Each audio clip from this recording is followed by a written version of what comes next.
Tiens, regarde, là ça me paraît pas mal.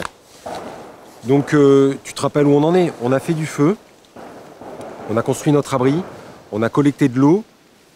Dans la règle des 3, rappelle-toi, 3 semaines sans nourriture.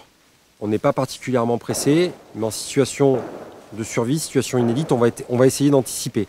Donc on va collecter de quoi construire un piège facile, un piège à détente. Je vais te montrer tout de suite ce qu'il faut récupérer comme pièce de bois.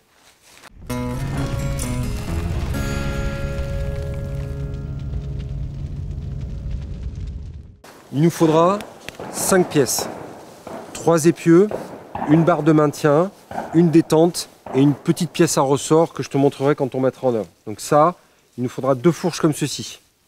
Donc tout de suite, je vais utiliser mon couteau pour récupérer. Donc c'est pas forcément évident, hein.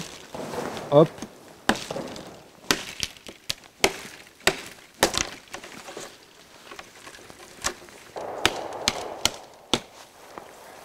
Voilà, je vais les retravailler tout à l'heure, mais on va partir sur cette base-là. Il va nous falloir 2 pièces comme ça. Je vais utiliser le même brin pour récupérer l'épieu principal.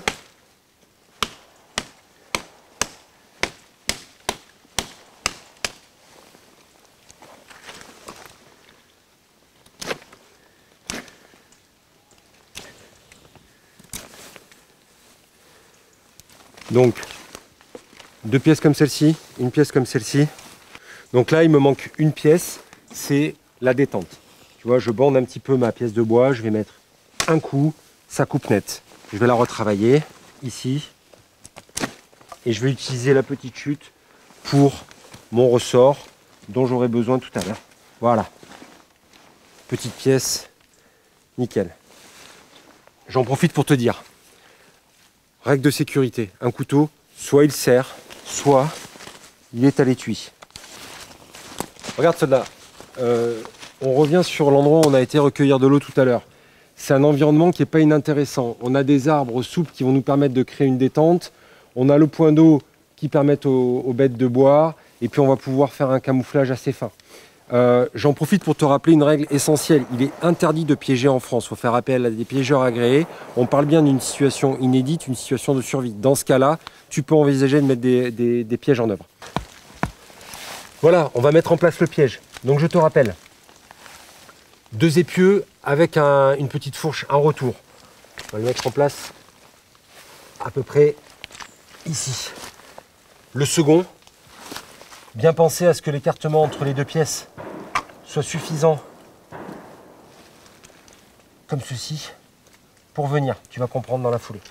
Hop, je les enfonce comme il faut. J'ai sélectionné cette branche-là qui va nous permettre de mettre bien sous tension. Donc j'ai mis en place un brin de cordelette, ici, avec un petit nœud nul que je peux défaire facilement. Je vais venir me mettre dans l'axe de mon piège. Je viens récupérer ma baguette de maintien. Et là, je suis sous tension. Je vais pouvoir libérer ma main gauche pour avoir toute la tension sur ma branche bandée.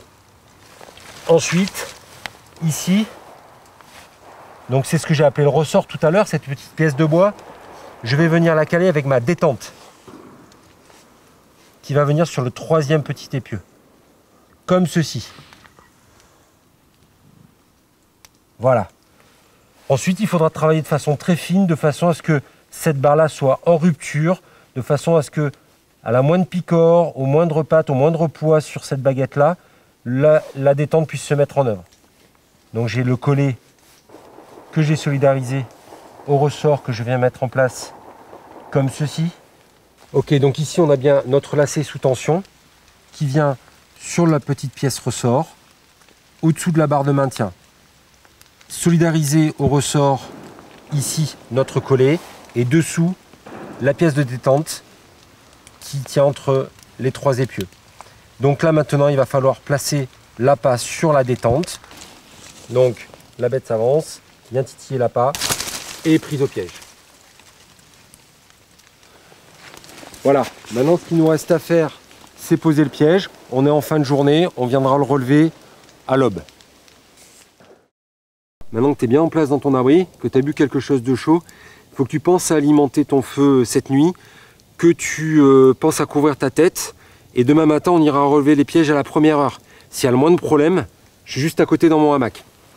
Bonne nuit.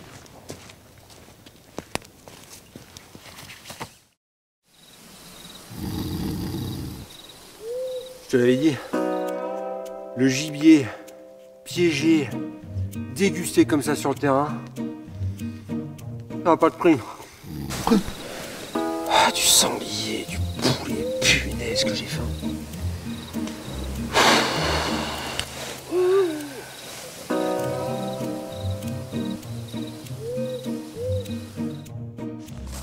J'espère que tu as bien dormi.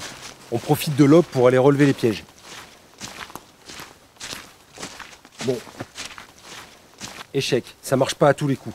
C'est pas grave. Dans l'absolu, tu te rappelles, on peut tenir 3 semaines sans se nourrir. Mais que ce soit pour le moral et la dépense d'énergie qu'on a sur le terrain, il faut se mettre quelque chose sous la dent. Donc, il faut que tu aies des vivres dans ton sac. On en reparle au camp, tu me suis ?